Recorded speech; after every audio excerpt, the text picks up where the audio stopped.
My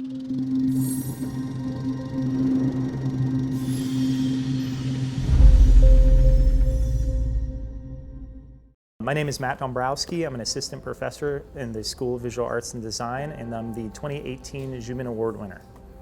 When I won the award, it was a little surreal because I had spent so much time putting it together, and I have applied before, and they're not always guarantees because there's a lot of really talented teachers, especially online teachers at UCF. It was really recognition for the hours of work I put into not only the application but also the class, and it really made me feel proud to be a UCF professor, as well as the students who participated in that class really helped make that happen. We did the course review, and one of the big things that came out of that is accessibility.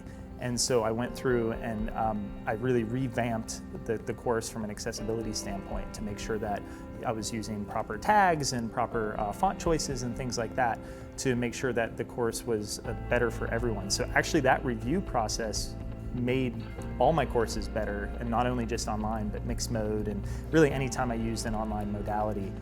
I reflected on my course and I really thought about what is the most important aspects of connecting with our students online. And three of the elements I came up with were community, communication, and candor. And those are all really important elements of student interaction. And so obviously community is building a relationship not only between me and the student, but the students and the other students. In an online environment, that's extraordinarily important, especially since they don't see each other face-to-face every day. And having online forums and the ability for them to discuss with one another in an open, free environment kind of creates that candor between one another. And candor is really an important word because I read Creativity Inc. by Ed Catmull, and he was one of the founders of Pixar. And he discusses the difference between candor and criticism. And criticism tends to sometimes be a harsh word. And candor is really about opening up a dialogue so that people can kind of discuss and share viewpoints so the creative can actually come up with their own informed decision. So creating that candor is really important. And then obviously all that deals with communication and the ability to communicate, whether it's through text, whether it's through voice, whether it's through any medium, it could just be visual art, is really important as artists to have that ability.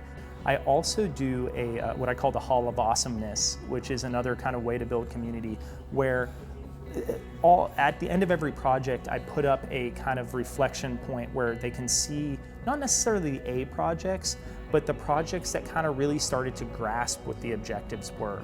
And I think as soon as they see that, the students can relate to their peers and compare themselves to their peers in a good way, in a positive way, where they can say, oh, I should have worked on that, or I see what they did there. And that also gives them the opportunity to reach out to that student and kind of open that dialogue further. As I continue to work to be the best professor I can be, and that's a developing process and depends on the group, but we really want to encourage those 3 C's in face-to-face, online, and everywhere in between, because it's really important for our students to be able to feel comfortable enough to be receptive to feedback and receptive to growth, and more importantly, be able to reflect on what they've done in the course.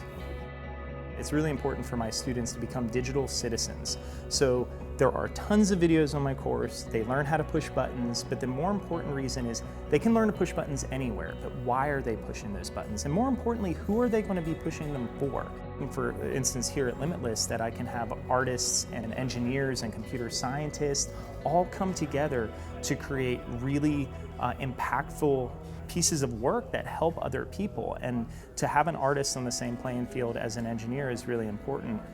You know, our paths aren't always predetermined, and especially being in an art field or a creative field, there's jobs out there, but it's always seemingly kind of difficult to kind of find your place. And my goal as a teacher is to kind of show them that they can create their place, and they have empowerment, and art can create impact on other people, and they have a really good influence, a positive influence on other people's lives. And that is always kind of an undertone to my courses as well. Again, why are you doing this? Who are you doing this for? And how can it help other people? We have really good students at UCF, and I'm not just saying that, but we love them. And there's a lot of, especially with this course, it's a intro to modeling course, but a lot of the students who go into game design and the art side of animation and whatnot use this technique in their future careers. And we've had students who have, used their work to push portfolios through in Research Park and create serious games. A lot of the students have come through Limitless and then gotten hired full time. And it's really cool to see their feedback in the evaluations. And then one of the lines in the evaluation is, oh, I used this work and I applied to an internship, and now I'm getting paid like $20 an hour part-time, which is amazing for me as an educator to see them apply that into the real world.